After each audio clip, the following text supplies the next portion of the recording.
Yes, oo, para... Oo. Oo. Mahirap kasi magpabalik-balik ng So we can pag-iisip. Can we start?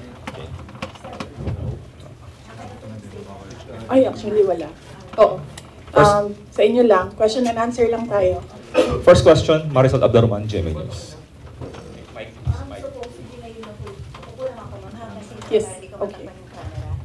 Ngayon po yung last day of deliberation sa budget, although they're still hoping na magpapakita po kayo. If first come to worst na talagang mapako na po sa 733 million lang po ang ma-approve, what can the OVP do with that budget, ma'am? We will see.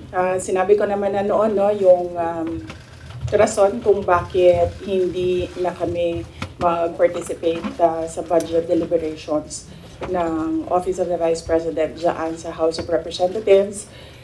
Dahil nga sinabi ko na dalawang tao lang naman yung nagde-decide dyan, Congressman Zaldico and Congressman Martin Romualdez. At sinabi ko din, yung proof ko kung bakit sila lang dalawa. And may paper trail yung sinabi ko against them. Sa 700 million, we will see kung ano yung maiwan, and then we will work around that budget of the Office of the Vice President. Pero definitely, tutuloy pa rin yung trabaho, anuman ang budget ng Office of the Vice President. But then again, ma'am, hindi pa naman po yung final kasi di ba, meron pang sa Senate. So, hahabulin nyo ba, ma'am, sa Senate? Kayo ba ay magpapakita na doon during the deliberation? Yes, meron. Nag-aantay kami ng schedule galing sa Senate for the plenary budget hearing ng Office of the Vice President. So, a-attend kami dun. Pero wala na kaming expectation na mahabol pa yan. Kasi nga, sinabi ko doon sa interview ko, pagdating sa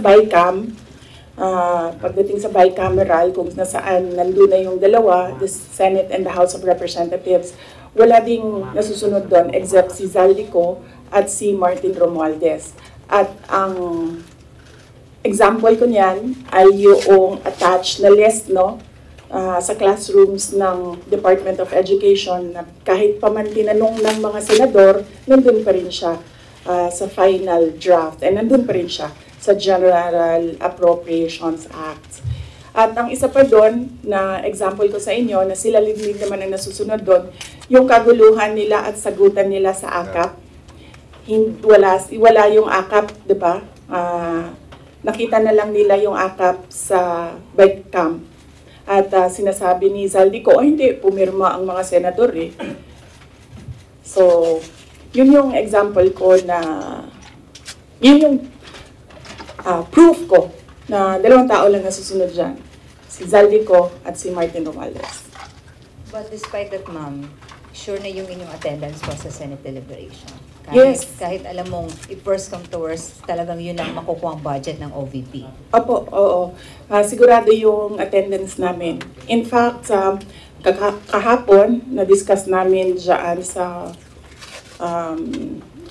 Chief Staff na opisina kung ano yung date para ma-block namin yung date ng plenary ng Senate. But apparently, wala pa daw mga schedule, so nag-aantay kami. Alright. Ma'am, last po.